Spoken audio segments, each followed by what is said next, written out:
Hi there, and welcome to Walk the Bandana Man. Today's walk's a shortish walk. It's just visiting a couple of low summits outside the back of a medium-sized village called Santa Eugenia. If you were to continuously walk this route, it'd probably take an hour and a half. So you might consider doing it in conjunction with another short walk during the day. The first summit you'll get to has a cross on it, and the second one a trig point. It commands great views on one side of the Tramuntana and on the other side of the central plain. So let's get out there.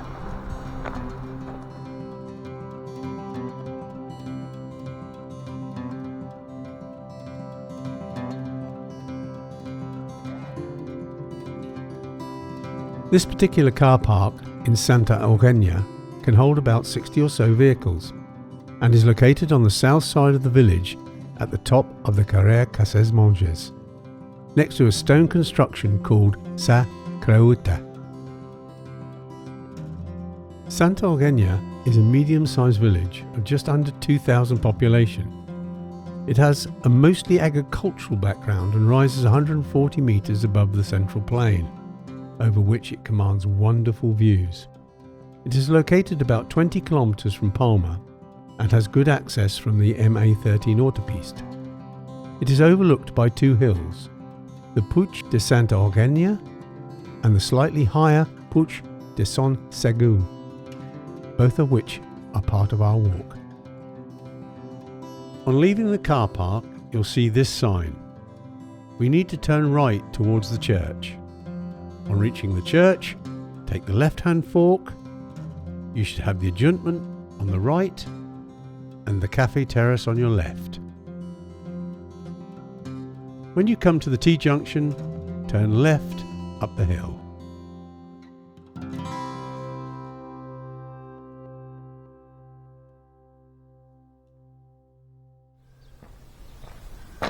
After about 5 minutes from leaving the car park, going through the village and up this hill, we'll reach this top road. We need to go right.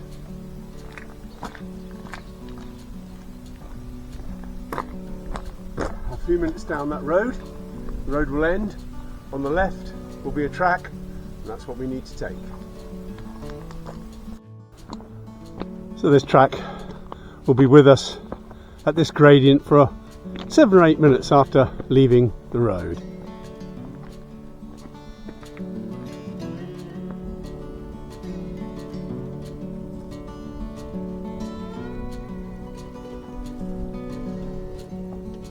So 7 or 8 minutes up this track, and if you carry on to the end of the track, you'll come across quite a strange sight. It looks like a fiberglass submarine, the type you'd find at a youngster's theme park. I've not been able to find any literature on it, so I don't know how long it's been here, why it's here, or who put it here. But it is a strange sight to see in the hills though. Our next goal is to make our way across the top here and go to the monument that you can see in the distance. From the Submarine, you just retrace your steps for 10 metres, see a path on your left and take it. A couple of minutes into the traverse going to the monument, you'll come across this little gap here. This is going to be very significant on our way back.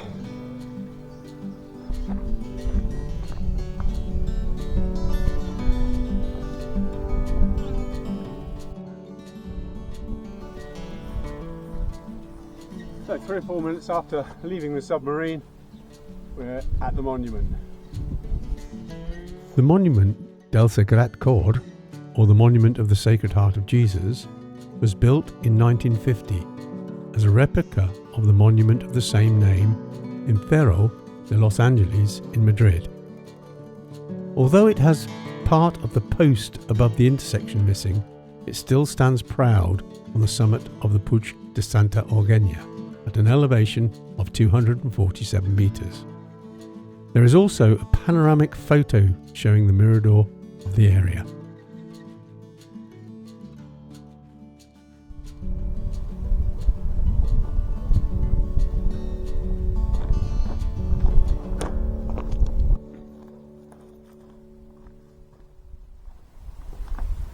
Literally a minute after dropping down from the monument, we reached the gap. We need to go down the gap.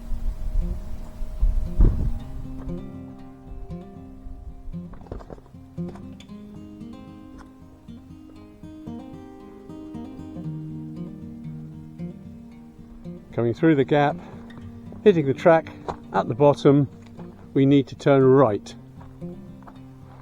And we will follow this track down into the valley about 5 minutes. A few minutes down the track, you'll come across some civilization and probably some yappy dogs on your right. I don't know, let's see. 4 or 5 minutes you will hit this access track at the bottom of the valley opposite the sign of Covas, and we need to turn right. Literally after 30 seconds you'll hit this minor road here. Now here you have a choice. If you have 40 minutes or so to spare, you can go right and that will take you to a place called Covas. If you've not, then we will go left and carry on with the walk.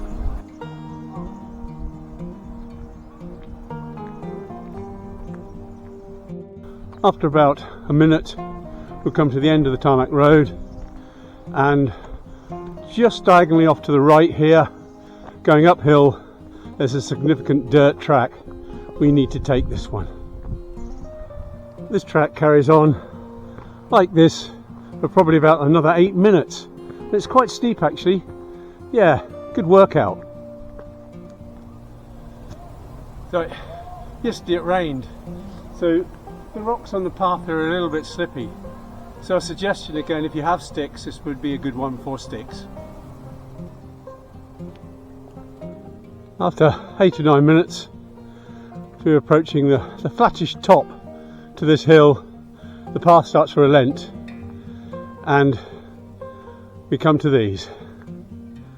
Little place for a stop, take on some water and a snack. It's a set of stone, a table and chairs. Just a little way along the track from the table and chairs, there's this finca. We pass around the back of it.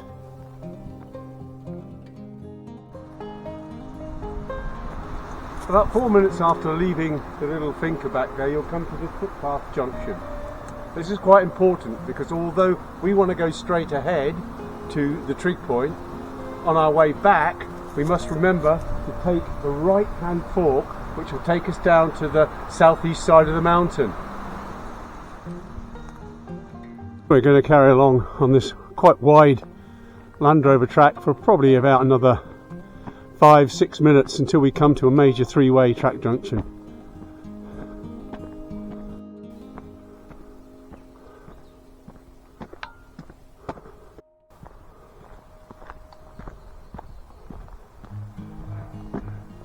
Five or 6 minutes after leaving the footpath junction, we come to this major track junction here, three-way, and we need to go left, slightly uphill.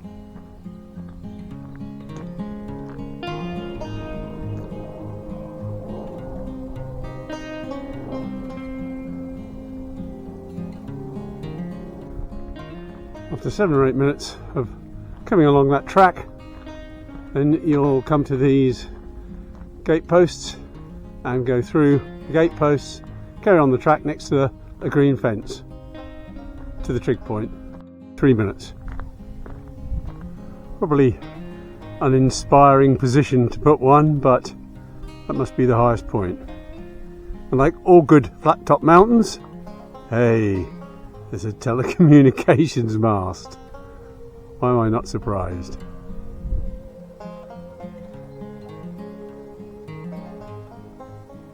So this trig point signifies the top of this hill, about 320 metres above sea level. And they still allow you to climb it with a little bit of via ferrata right to the top there. Don't think we get away with that in England.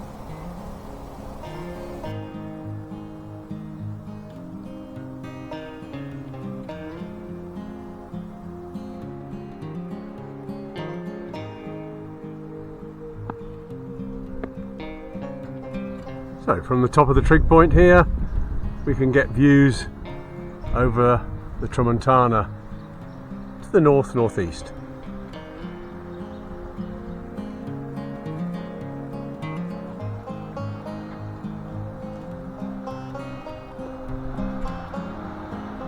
So coming down from the top, I think I would have to advise against climbing it, because that top move is quite intimidating, and especially in the breeze.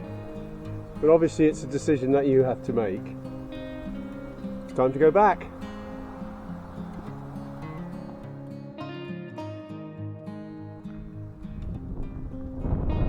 So once you've come back down from the trig point, join the track near the green fence, all that's left to do now is to retrace your steps back to the three-way track junction. Don't forget to turn right, and I'll meet you at the path junction.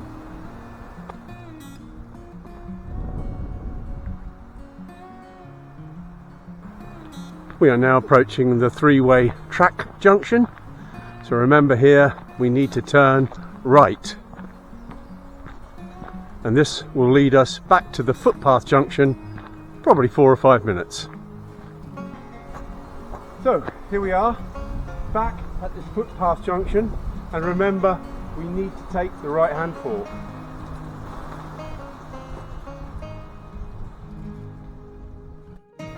Once we're around to the east side of the mountain, the footpath turns into a Land Rover track as we go down to the left.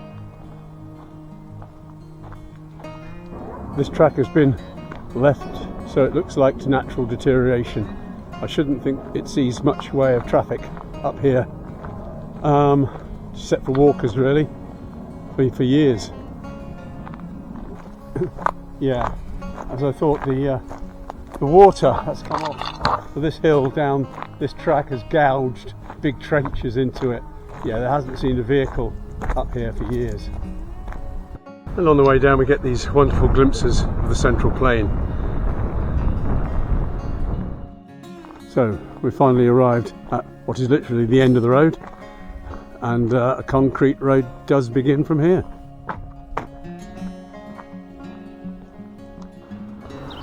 So we follow this concrete road all the way down, and in about 2 or 3 minutes we should come to a gate.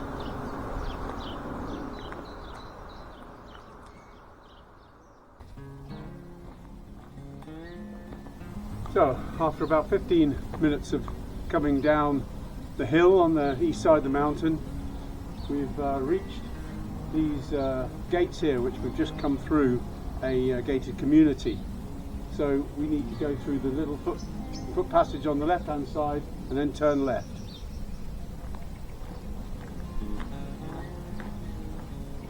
So we're on this road probably for about another 9 minutes, 10 minutes. And at the moment we're passing through a beautiful little suburb hamlet of Santa Eugenia called Ses Oloris, and it is quite attractive.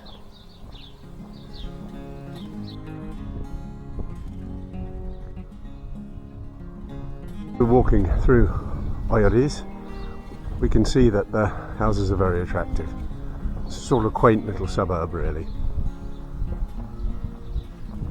After about 10 minutes of walking along this road, we've come to our last place of interest on this walk, and it is Covas de Lourdes. So let's go up and see what it's all about. Whoa! I'll count the steps for you.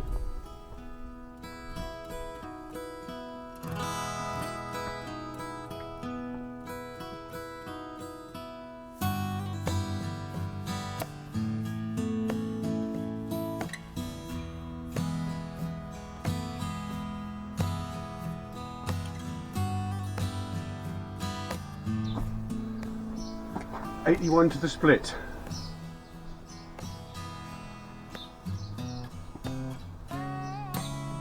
In 1920, the first rector of the relatively new parish of Santa Eugenia put a carving of the Virgin of Lourdes in the centre cave of a small 5-cave complex in view of creating a replication albeit smaller, of the famous pilgrimage site at Lourdes in the Hautes-Pyrénées region of France. Later, in 1942, an image of Saint Bernadetta was added. A few years ago, renovations were made to the area, with the introduction of handrails and the addition of more, therefore shallower steps, totaling 100. Every year, on the 11th of February, the Virgin of Lourdes Day, a Mass is held here.